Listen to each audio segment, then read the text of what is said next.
conscious decisions around where you invest your money, what types of products you purchase, what types of transportation you use.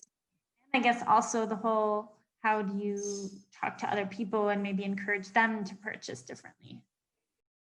Only buying what you need, always sourcing that secondhand, if you possibly can. If you can't source it secondhand, sourcing it in a way that it's been made ethically, so using sustainable materials, fair trade, all of those things. I would draw waste into it, excessive waste, and just about maintaining what we can without damaging our environment.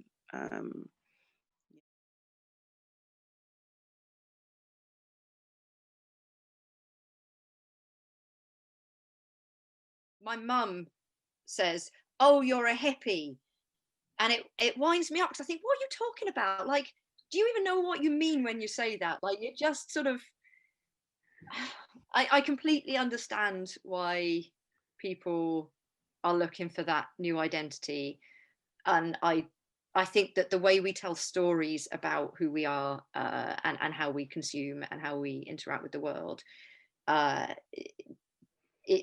it is moving on, and it needs to move on. You know, the way we see ourselves in relation to stuff and the people who make that stuff and everything is a bit out of kilter. I think some friends of mine have definitely started seeing that as a cornerstone of my identity, which, I'm not gonna lie, makes me kind of proud.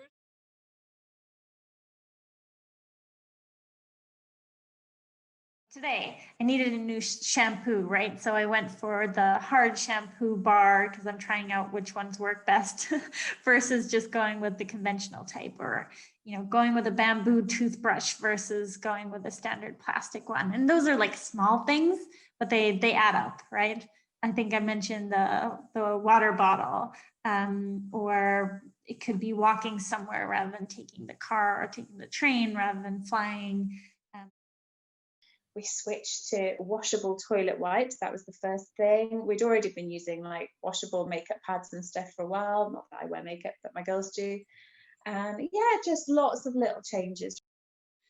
What I've started to do now is actually send, where possible, I send the packaging back to the company with a note basically saying, you know, do better. It doesn't need all of this packaging. So we don't fly, we don't own a car, we don't eat meat or dairy. We keep chickens, so we do eat eggs from them. Yeah, as I said, I try pretty hard not to buy anything new. If we do have to buy something new, I try and sort of research and choose something that balances up those factors as far as possible.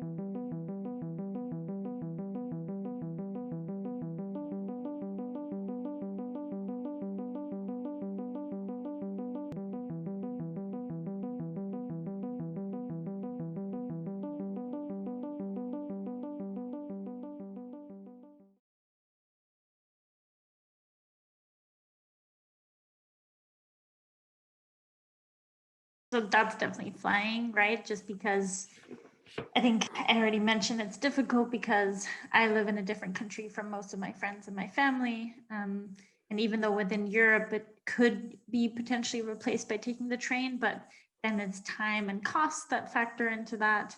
And then my other half of the family is in the US. So that would be impossible unless I'm taking like a boat for like a week. So I think there's something around that, and also just that like want to see the world. I think there's almost like a little bit of a paradox there. Overall, I'd say I find the time that everything takes to be very, very, very challenging. It takes a tremendous amount of time to do all the little bits and bobs, like going to the refill shop, getting all your bags and things ready, making everything from scratch, so I'm not buying things in packaging for the kids' packed lunch and that sort of thing. A big challenge for me, I remember, especially when I started, and even still now, is the icons that, you know, like companies and brands use on their packaging is very misleading to people. So they see the icon of, say, the circular arrows, and they think, oh, this is recyclable, I can put it out. But it actually doesn't mean it's recyclable. It means that it's got partially recycled material within it.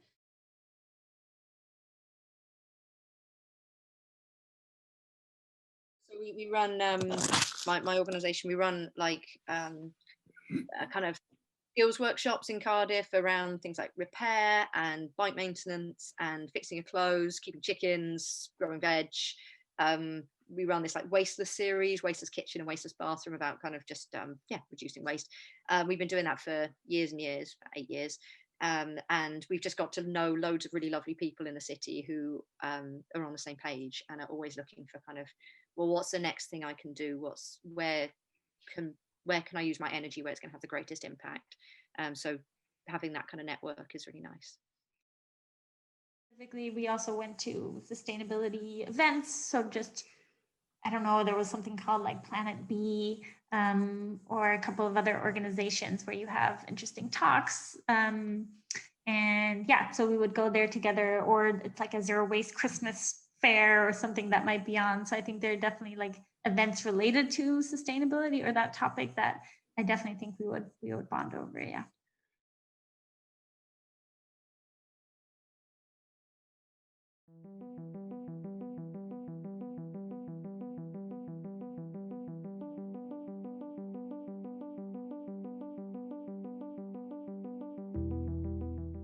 It's not the end consumer that's having to constantly take responsibility for the waste.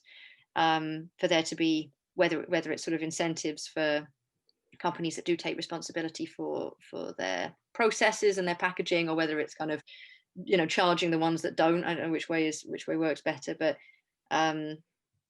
things like deposit return schemes, which seem to be taking forever to be brought in, like we just have so little that requires brands to take that on. It's just out it goes, out of our doors.